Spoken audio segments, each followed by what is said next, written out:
السلام عليكم ورحمة الله وبركاته. الحمد لله نحمده ونستعينه ونستغفره ونؤمن به ونتوكل عليه ونعوذ بالله من شرور أنفسنا ومن سيئات أعمالنا. من يهده الله فلا مضل له ومن يضلل فلن تجد له وليا مرشدا. نشهد أن لا إله إلا الله وحده لا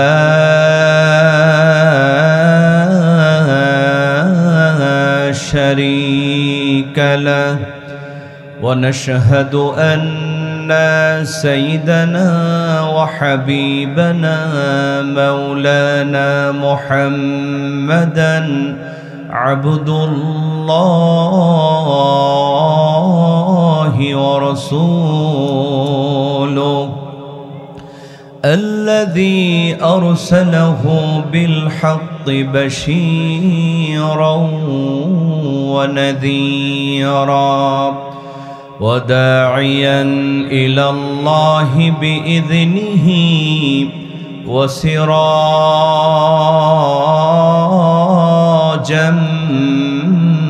منيرا.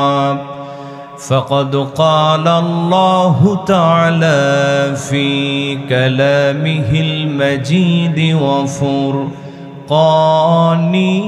الحميد. أعوذ بالله من الشيطان الرجيم. بسم الله الرحمن الرحيم. الذين ينفقون أموالهم في السراء والضراء والكاظمين الغيظ والعافين عن الناس والله يحب المحسنين. আজকে পবিত্র আল কোরআনুল কারীমের সূরাতু আল ইমরান, জোরে বলেন সূরার নাম কি? এই সূরা আল ইমরানের 134 নম্বর আয়াত তেলাওয়াত করেছি। আমরা খুব সংক্ষিপ্তভাবে আলোচনা শুনবো ইনশাআল্লাহ। আল্লাহ রাব্বুল আলামিন পবিত্র আল কোরআনুল কারীমে সূরা আল ইমরানের 134 নম্বর আয়াতের মধ্যে তিনটা কোয়ালিটির কথা বলছেন। জোরে বলেন কয়টা কোয়ালিটি? তিনটা কোয়ালিটি আল্লাহ রাব্বুল আলামিন পবিত্র আল কোরআনুল কারীমে জানায় দিলেন। এই তিনটা কোয়ালিটি যার মধ্যে থাকবে ওরা হবে মুহসিন। আল্লাহ পাক শেষ কথা বলে দিচ্ছেন, ইন্নাল্লাহা ইউহিব্বুল মুহসিনিন। আল্লাহ রাব্বুল আলামিন এই তিনটা কোয়ালিটির কথা বলার পরে বলছেন ইন্নাল্লাহা ইউহিব্বুল মুহসিনিন। তার মানে হলো এই তিনটা কোয়ালিটি যাদের মধ্যে থাকবে ওরাই হলো আল্লাহর জান্নাতি। আমার ভাইয়েরা, সংক্ষিপ্ত সময়ের মধ্যে 3টা কোয়ালিটির প্রথম নাম্বার কোয়ালিটি বলছে। আল্লাহ রাব্বুল আলামিন বলছেন, আল্লাযীনা ইউনফিকুনা আমওয়ালাহুম ফিস-সাররা। চিৎকার দিয়ে বলেন আল্লাহু আকবার। আল্লাহ রাব্বুল আলামিন বলেন, আল্লাযীনা ইউনফিকুনা আমওয়ালাহুম ফিস-সাররা ওয়াদ-দাররা। যারা সচ্ছল অসচ্ছল অবস্থায় আল্লাহর রাস্তায় দান করে, এরাই হলো মুহসিন ব্যক্তি, ওরাই হলো জান্নাতি। ফিস-সাররা সচ্ছল অবস্থায়, ওয়াদ-দাররা অসচ্ছল অবস্থায়, 2 অবস্থায় যারা আল্লাহর পথে ব্যয় করে, আল্লাহ বলছেন ওরা হলো জান্নাতি। জোরে কোন সুবহানাল্লাহ। তাহলে সচ্ছল অবস্থায় আল্লাহর রাস্তায় যেমন করে দান করতে হবে, সহযোগিতা করতে হবে, ঠিক এমনি ভাবে অসচ্ছল অবস্থায়ও দান করার দরকার আছে না নাই? আমার ভাইয়েরা দেখেন, সচ্ছল অবস্থায় দান করেছিলেন আব্দুল্লাহ ইবনে মুবারক রহমাতুল্লাহি আলাইহি। সুবহানাল্লাহ কোন। জগৎ বিখ্যাত একজন মুহাদ্দিস, একজন আলিম, এই আব্দুল্লাহ ইবনে মুবারক রহমাতুল্লাহি আলাইহি, তার টাকা পয়সার তেমন কোনো সমস্যা নাই। দেখেন সচ্ছল অবস্থায় দান করলে আল্লাহ পাক কেমন করে দানের প্রতিদান দিয়া থাকেন। এই আব্দুল্লাহ ইবনে মুবারক রহমাতুল্লাহি আলাইহি তিনি হজ করার জন্য রওনা করলেন। হজ করতে যাচ্ছেন, অনেক দূরের পথ। এখনকার মতো তো আগের যুগে কোনো প্লেন ছিল না, কোনো যানবাহন ছিল না, উটের পিঠে ঘোড়ায় পিঠে চড়ে হজ করা লাগতো। কথা কোন ঠিক কিনা? আব্দুল্লাহ ইবনে মুবারক রহমাতুল্লাহি আলাইহি তিনি হজ করার জন্য যাচ্ছেন। পথের মধ্যে মাঝামাঝি পথে গিয়ে একটা বাড়িতে আশ্রয় নিলেন, মুসাফির হয়ে গেলেন। দরজায় নক করে ডাক দিলেন, আমি একজন মুসাফির, আজকের রাতটা তোমার বাড়িতে থেকে আমি আগামীকাল আবার হজের পথে রওনা করে দেব। চিৎকার দিয়ে বলেন না বাবা মারহাবা। দরজা খুলে দিলেন, একজন মা আর একজন মেয়ে বাড়িতে আছে, একজন মা আর একজন মেয়ে।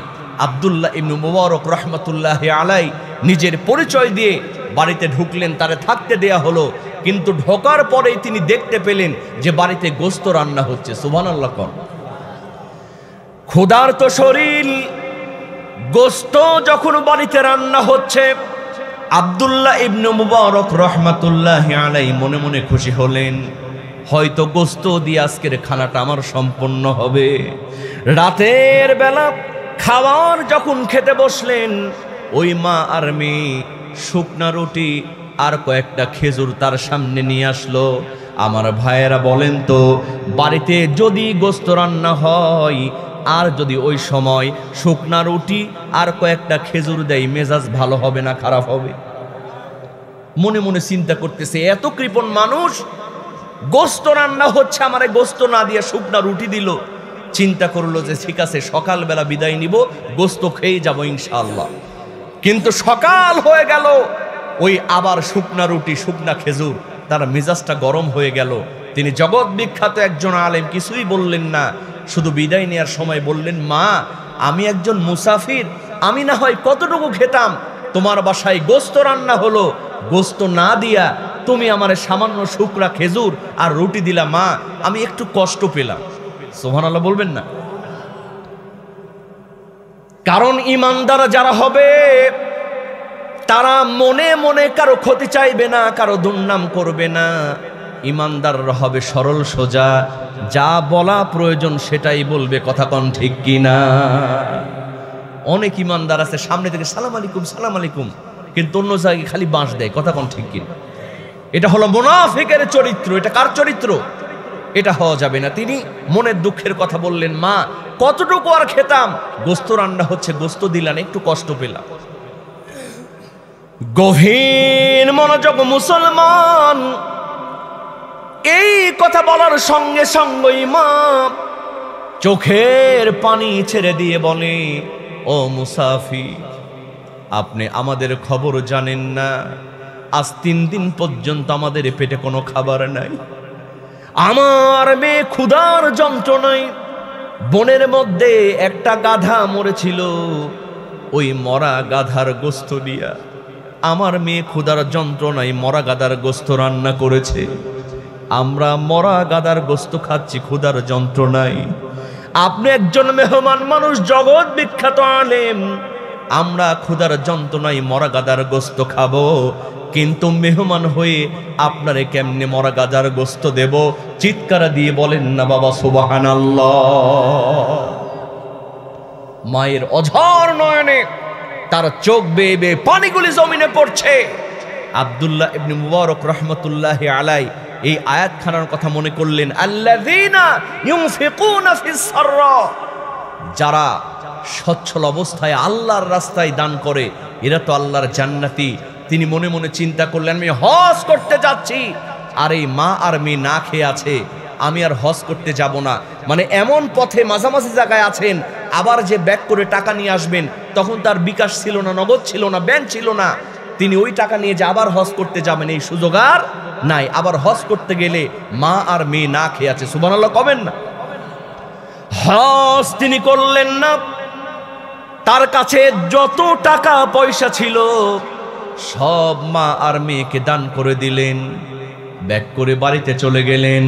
কিন্তু দেখা গেল মুসলমান হজ যখন শেষ হয়ে গেল, আব্দুল্লাহ ইবনে মুবারক রাহমাতুল্লাহি আলাইকে আল্লাহ পাক ইলহাম করে দিলেন, আব্দুল্লাহ রে, তুমি হজ করো নাই, কিন্তু তোমার হজের টাকা অসহায় মানুষকে তুমি দান করেছো। তোমার দানে আল্লাহ পাক এত বেশি খুশি হয়েছেন। তুমি হজ করো নাই, কিন্তু তোমার হজটা আল্লাহ রাব্বুল আলামিন এক নম্বরে কবুল করেছে। আরেকটু আস্তে কোন সুবহানাল্লাহ, চিৎকার দিয়ে বলেন সুবহানাল্লাহ। সুতরাং আল্লাহ পাক দেখেন কে দান করছে, একজন অসহায় মানুষের যে সেবা করছে, আল্লাহ পাক এত বেশি খুশি হয়ে যান যে হজ না করেও তাকে হজের সওয়াব দান করে দেন, কবুল হজের সওয়াব। জোরে কোন সুবহানাল্লাহ। এজন্য মুসলমান সচ্ছল অবস্থায় আল্লাহর রাস্তায় দান করা লাগবে। এরপরে আল্লাহ বলছেন ওয়াদদর, যারা অসচ্ছল অবস্থায় তারাও কিন্তু দান করবে। আমাদের সমাজে অনেক মানুষ আছে, দান চাইলেই, টাকা পয়সা ভালো কাজের জন্য চাইলেই মেজাজ গরম হয়ে যায়। কয় আল্লাহ তো আমার কিচ্ছু দেয় নাই, আবার মরার উপরে কাটার ঘা, এরকম আছে না নাই? এটা করা যাবে না। কারণ এই দুনিয়াতে কে আসলে গরিব কে ধনী কেউ জানে না। কারণ আজকে আপনি ধনী, আগামীকাল আপনি রাস্তার ফকির হয়ে যেতে পারেন। দেখেন না 16টি বছর এমন ধনী ধনী মানুষ ছিল, সালমান এফ রহমানের মতো দরবেশ বাবা, ওরে বাপ রে বাপ, এ সালমের মতো একেবারে ব্যাংক খায় লুট করে ফেলছে। কথা কোন ঠিক কিনা? ওরা মানুষকে মানুষই মনে করে নাই, ওরা বলতো আমরা করোনার চাইতেও শক্তিশালী। কে থামাবে? 40 সাল পর্যন্ত থাকবো। বলেন তো মুসলমান আছে না বিদায় হয়েছে?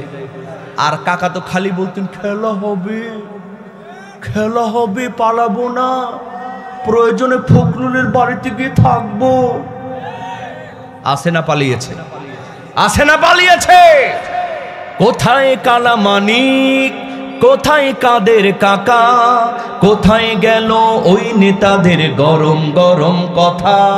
খেলা হবে, খেলা হবে, খেলা হবে বলে কাকাই গেল পালাইয়া, স্বৈরাচার পালাইছে দেশটা ছাড়িয়া, সকলের মুখে হাসি আসলো ফিরিয়া। কথা কোন ঠিক কিনা? এই জন্য বাহাদুরি করা যাবে না। এই দুনিয়ার কেউ ধনী নয়। একজন মানুষ অনেক টাকা পয়সা আছে কিন্তু সন্তান নাই, আছে না নাই? একজন মানুষের সন্তান আছে, টাকা পয়সা আছে, কিন্তু সন্তানটা প্রতিবন্ধী, আছে না নাই? অঢেল টাকা পয়সা, আমার মামা ভালো বলতে পারবেন, কোটি কোটি টাকা, ইচ্ছা করলে 3 বেলা গোস্ত খেতে পারেন, কিন্তু এমন রোগ আল্লাহ দিয়েছে, সকালে একটা রুটি, দুপুরে 1 মুঠো সবজি দিয়ে ভাত, রাত্রে আবার একটা রুটি, খাওয়ার কোনো উপায়। তুমি কাউরে দিলা 10টা সন্তান, জায়গা সম্পদ নাই, আবার কাউরে দিলা কোটি টাকাও একটাও সন্তান নাই। ওরে টাকা পয়সা ধন সম্পত্তি দিলা বেশি করে, কিন্তু মরার পহরে কান্দে করে, মরার পহরে কান্দে করে কবরে শোয়াবে রে। কি খেলা খেলিছ দয়াল রে, ঠিক কিনা? এজন্য আমার ভাইয়েরা, বড়াই করা যাবে না। আল্লাহ বলছেন অসচ্ছল তুমি, তারপরও তুমি আল্লাহর রাস্তায় দান করো। সুবহানাল্লাহ কর। আল্লাহর নবীজির একজন সাহাবী, দেখেন কেমন অসচ্ছল, 3 দিন থেকে বাড়িতে বাজার নাই। বিবি বলতেছে, প্রাণের স্বামী 3 দিন পর্যন্ত বাজার করো নাই, আজকে যদি বাজার না করো বাচ্চারাও খেতে পারবে না, যাও জলদি করে যেখান থেকে পারো বাজার নিয়ে আসো। আল্লাহর নবীজির সাহাবী তালহা রাদিয়াল্লাহু তাআলা আনহু, টাকা নাই পয়সা নাই, বাজার করার মতো কোনো তার কাছে স্বর্ণ মুদ্রা নাই। আমার ভাইয়েরা দেখেন, ছেলে মানুষের পকেটে যদি টাকা না থাকে মেজাজ ভালো হয় না খারাপ হয়? বাজারের ব্যাগটা নিয়ে ঘুরে কোথাও টাকা নাই পয়সা নাই, বাজার আছে কেনার মতো কোনো শক্তি নাই, কিন্তু চিন্তা বাড়িতে বাজার নিয়ে যাওয়া লাগবে। সারাদিন ঘোরাঘুরি করে কোনো কাজও পেলেন না, ইশার নামাজ পড়ার জন্য মসজিদে নববীর মধ্যে প্রবেশ করলেন। জোরে কোন সুবহানাল্লাহ। সাহায্য চাইতে হবে কার কাছে? ইয়া আইয়ুহাল্লাযীনা আমানুস্তাঈনু বিস-সাবরি ওয়াস-সালাহ। ঈমানদাররা সাহায্য চাইবে নামাজ এবং ধৈর্যের মাধ্যমে। কথা কোন ঠিক কিনা? তালহা রাদিয়াল্লাহু তাআলা আনহু এশার নামাজ আদায় করে ফেললেন। আল্লাহর নবীজি সাহাবাদেরকে ডাক দিয়ে নিয়ে বসালেন, সাহাবারা কিছু নসিহত করি, তোমরা শোনো। সাহাবাদের সঙ্গে তালহা রাদিয়াল্লাহু তাআলা আনহু বসে বললেন, কিন্তু মনের মধ্যে চিন্তা, বাড়িতে যাব কেমনে, কোনো তো বাজার নাই। বিবি তো বাজারের জন্য অপেক্ষা করতেছে। মজমার মধ্যে বয়ান যখন শেষ হয়ে গেল, আল্লাহর নবীজি সবাইকে বিদায় দিবেন, তালহা রাদিয়াল্লাহু তাআলা আনহুকে ডাক দিয়ে বললেন, তালহা রে একটু শুনে যাও। আল্লাহর নবীজি ডাক দিয়ে বললেন, তালহা আমার কাছে একজন মেহমান আছে, মক্কা থেকে মদিনায় হিজরত করেছে, এই মেহমানটাকে তোমার বাড়িতে গিয়া নিয়া একটু মেহমানদারি করায়া দাও।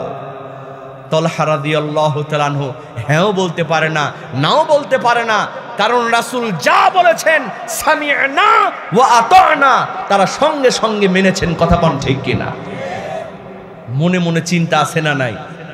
মেহমানকে নিয়ে লজ্জায় রাসূলকে বলতে পারেন না, হুজুর আমার বাড়িতে তো বাজার নাই, আমাদের খাওয়ার মতো কিছু নাই, আর মেহমান নিয়ে যাব কেমন কথা? এটা তিনি বলেন নাই, মেহমান নিয়ে বাড়ির দিকে রওনা করেছেন। সুবহানাল্লাহ কবেন না? আর আমাদের বাড়িতে মেহমান আসলে মেজাজ ভালো হয় না খারাপ হয়? গ্রামের মানুষরা খুব খুশি হয়, কিন্তু গ্রাম থেকে কেউ যদি শহরে যায় দেখবেন থেকেও ফোনে কয় নাই, তারপরে তাড়াতাড়ি বিদায় করতে পারলেই বাঁচা। কথা কোন ঠিক কিনা? এরকম কিছু মানুষ আছে না নাই? বাজার মেহমানদারি করা লাগবে, তাহলে আল্লাহ পাক খুশি হয়ে যান। তালহা রাদিয়াল্লাহু তাআলা আনহু তার সেই সাহাবীকে নিয়ে, মেহমানকে নিয়ে বাড়িতে গিয়া দরজায় নক করে বিবিকে বললেন, আসসালামু আলাইকুম বিবি, দরজাটা খোলো। জোরে কোন সুবহানাল্লাহ। স্বামীও যেমন স্ত্রীও তেমন, সালাম এমন সুরে দিয়েছেন। তালহা রাদিয়াল্লাহু তাআলা আনহু সালাম শোনার সঙ্গে সঙ্গে বিবি বুঝতে পেরেছেন আমার স্বামী নিশ্চয়ই কোনো মুসিবতের মধ্যে পড়ে মেহমান নিয়ে আসছে। আপনার আমার বাড়ি হলে কি হতো? আপনার আমার বাড়ি হলে কি হতো? কই ফোন নাই, কিছু নাই, ফোন করা লাগবে না আসার জন্য, যার তার বাড়িতে তুমি মেহমান নিয়ে চলে আসছো। এরকম কিছু মা বোন আছে না নাই? নিজের বাড়ি থেকে যখন আত্মীয় স্বজন আসে খুব খুশি হয়, মুরগি রান্না করবে না গোস্ত রান্না করবে ঠিক পায় না, কিন্তু শ্বশুর বাড়ি স্বামীর বাড়ি থেকে কেউ যদি আসে দেখবেন কয় মাজা ব্যথা, পেটে ব্যথা, মাথা ব্যথা, আজকে যা আছে ওইটা দিয়ে খাওয়ায় দাও। এরকম আছে না নাই? এটা করা যাবে না। সালাম দিয়েছেন, বিবি সঙ্গে সঙ্গে বুঝতে পেরে দরজা খুলে দিয়ে পর্দার আড়ালে চলে গিয়েছে। স্বামী লজ্জিত হয়ে গেলেন, আস্তে করে মেহমানকে বসায়া লজ্জিত মুখ নিয়া বিবির সামনে যখন দাঁড়ালেন, কারণ হাতের মধ্যে কোনো বাজার নাই। ও বান্দা, ও যুবক, একটু মনোযোগ দিয়ে ওয়াজটা বোঝার চেষ্টা করেন। হাতের মধ্যে কোনো বাজার নাই। বিবি বুঝতে পেরে ডাক দিয়ে বললেন, প্রাণের স্বামী, চিন্তা করো না, বাচ্চাদেরকে খাওয়াই দিয়ে ঘুম পাড়িয়ে দিয়েছি, তোমার জন্য সামান্য খাবারের ব্যবস্থা করেছি।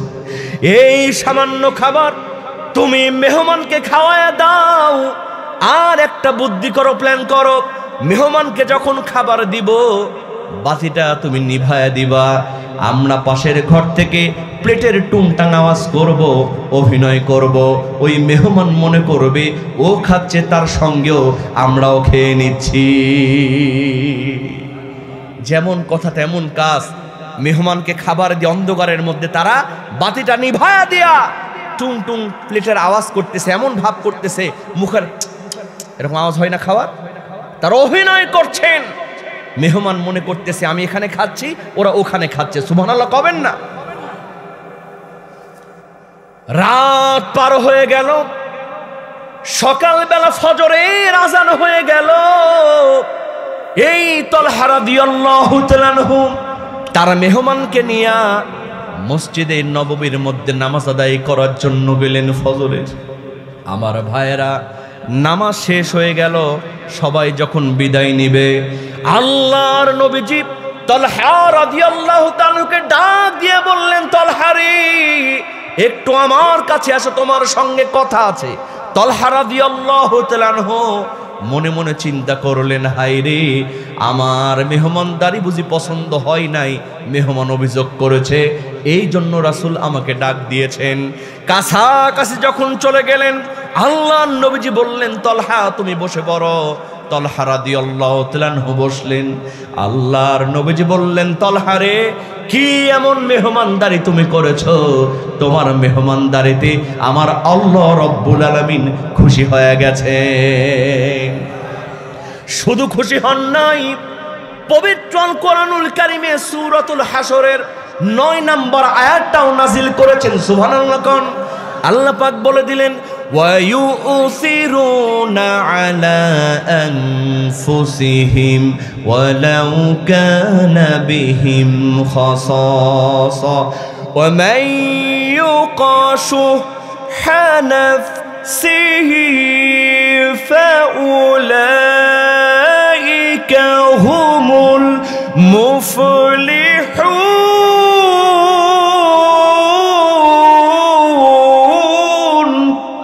আল্লাহ রাব্বুল আলামিন বলে দিলেন, যারা নিজের চাইতে অন্যকে প্রাধান্য দেয় বিপদে আপদে অসচ্ছল অবস্থায়, ওরাই হলো মুফলিহুন, ওরাই হলো আল্লাহর জান্নাতি। জোরে কোন সুবহানাল্লাহ। এই জন্য অসচ্ছল অবস্থায় যদি আপনি 10 টাকা খরচ করেন, 700 গুণ বাড়ায় দিবেন কে? বরং সচ্ছল অবস্থার চাইতে যারা অসচ্ছল অবস্থায় 1 টাকা দান করবে, আল্লাহ পাক 1 লক্ষ টাকা দানের সওয়াব দিবেন। কি আপনারা জানেন না? হযরতে আবু বকর রাদিয়াল্লাহু তাআলা আনহু তাবুকের যুদ্ধে আল্লাহর নবীজি দান চাইলেন, সবাই দান করলেন, কিন্তু আবু বকরের দেখা যায় না। সুবহানাল্লাহ কবেন না? আল্লাহর নবীজি বললেন, সাহাবীরা, তোমরা সবাই দান করেছো, কিন্তু আমার আবু বকরের আমি কেন দেখি না?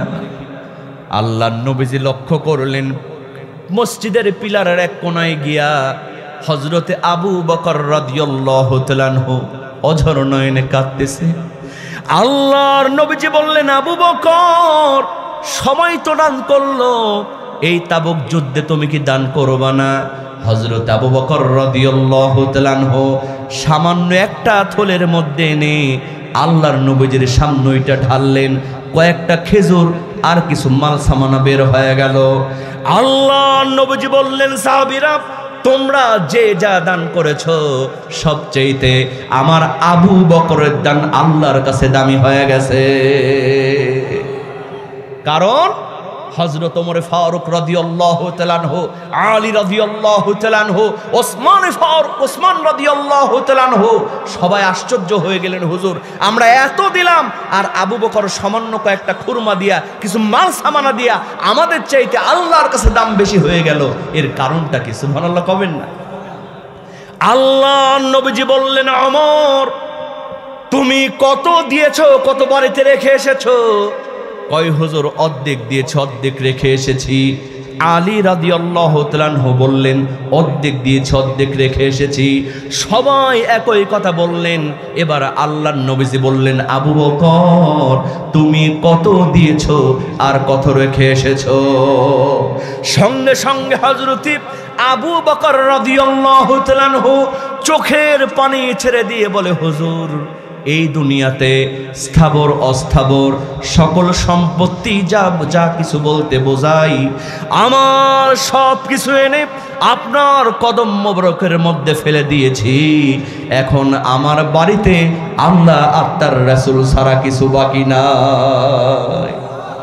তুমি কোন বা দেশে রইলারে দয়াবান, আল্লাহ তোমারও লাগিয়া ভিখারি সাজিব, ঠিক কিনা? আল্লাহ তোমারও লাগিয়া ভিখারি সাজিব, আমি সই পাতিব দয়াল তোমার পাই, তুমি কোন বা দেশে রইলারে দয়াবান। চিৎকার দিয়ে বলেন না বাবা মারহাবা। এই জন্য অসচ্ছল অবস্থায় দান করবে যারা, আল্লাহ বলছেন জান্নাতি তারা। জোরে কোন সুবহানাল্লাহ। এরপরে 2 নাম্বার কোয়ালিটির কথা আল্লাহ পাক বলছেন, ওয়াল কাযিমিনাল গায়য।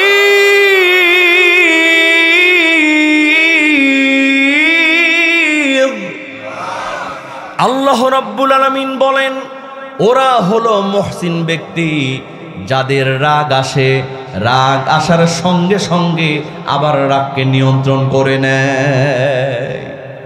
সুবহানাল্লাহ। বাড়িতে গিয়ে বলে, আমার কথা কি বুঝতে পারছেন?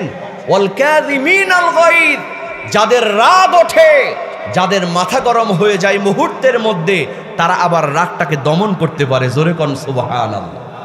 এরা হলো আল্লাহর জান্নাতি। আমার ভাইরা, রাগ করা যাবে? কথা বলেন, রাগ করা যাবে? আজকে কিছু হলেই অনেক যুবকের মাথা গরম হয়ে যায়, কিছু হলেই তাল পায় না। এই যে বর্তমানে ভাইরাল একটা খবর, একটা মেয়ে 2টা ছেলের সঙ্গে প্রেম করে, দেখেন নাই আপনারা? 2টা ছেলের সঙ্গে প্রেম করে। এখন মেয়েটি বলছে, শোনো, তোমার সঙ্গে যদি আমি থাকতে চাই তাহলে ওইটারে তো দুনিয়া থেকে বিদায় করে দেওয়া লাগবে। দেখেন, ইন্না কাইদা কুন্না আযীম, মেয়েদের ষড়যন্ত্র সবচাইতে বড় ষড়যন্ত্র। কথা কোন ঠিক কিনা? এই মেয়েটার পাল্লাই পড়ে ওই প্রেমিক ওর প্রাইভেট মাস্টারকে হত্যা করেছে। বলেন তো, এই রাগটা যদি ধৈর্য ধারণ করত, রাগটাকে যদি নিবারণ করতে পারত, এই ছেলেটা কি দুনিয়া থেকে বিদায় নিত? এখন তার জীবনও শেষ, যৌবনও শেষ। কথা কোন ঠিক কিনা? ফাঁসি হয়ে যাবে হয়তো। আমার ভাইয়েরা, রাগকে দমন করতে হবে। আমি যে কথা বলছিলাম, ওয়াল কাযিমিনাল গায়য, খুব সংক্ষেপে 1 মিনিটের মধ্যে শেষ করব। রাগ যখন উঠবে, প্রথম নাম্বার কাজ করবেন, নবীজি বলেছেন চুপ থাকো, চুপ থাকবেন।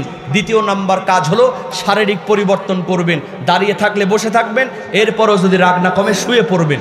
আলহামদুলিল্লাহ বলেন, তবু রাগ করা যাবে না। এরপরে 3 নাম্বার হলো ওযু করবেন। নবী করিম সাল্লাল্লাহু আলাইহি ওয়াসাল্লাম বলেছেন যে রাগ আসে শয়তানের পক্ষ থেকে, আর শয়তান হলো আগুনের তৈরি। ওযু করার সঙ্গে সঙ্গে রাগকে দমন করে দেন কে? জোরে বলেন কে? রাগ যারা দমন করবে এরাই হলো মুহসিন ব্যক্তি। শেষ নাম্বারে হলো ওয়াল আফিনা আনিন নাস। আল্লাহ পাক শেষ কথা বললেন, যারা মানুষকে ক্ষমা করে দেয়। সুবহানাল্লাহ কবেন না? যারা মানুষকে ক্ষমা করে দেয় এরাই হলো মুহসিন ব্যক্তি। আমার ভাইয়েরা, কে কখন মারা যাব, কখন কার ডাক চলে আসবে আমরা কেউ জানি না। এই জন্য সর্ব অবস্থায় আমরা সবাইকে মাফ করে দেব। কি রাজি আছেন তো?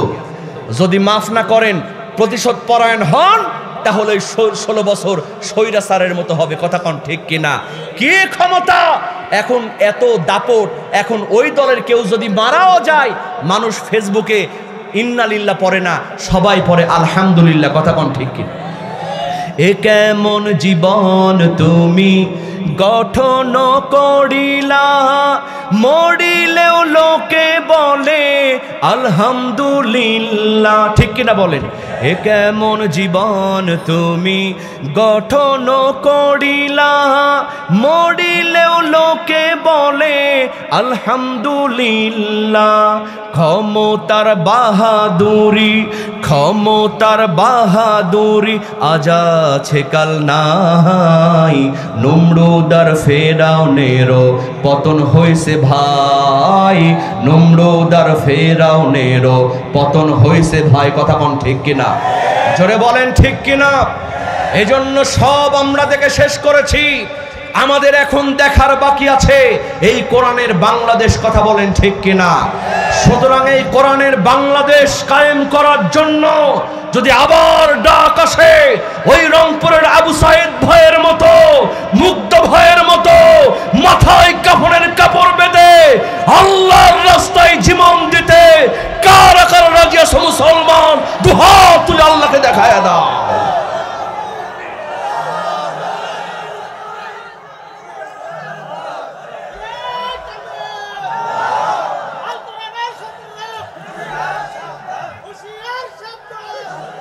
আল্লাহ পাক সকলকে কবুল করুন, আমিন। আসসালামু আলাইকুম ওয়া রাহমাতুল্লাহি ওয়া বারাকাতুহু।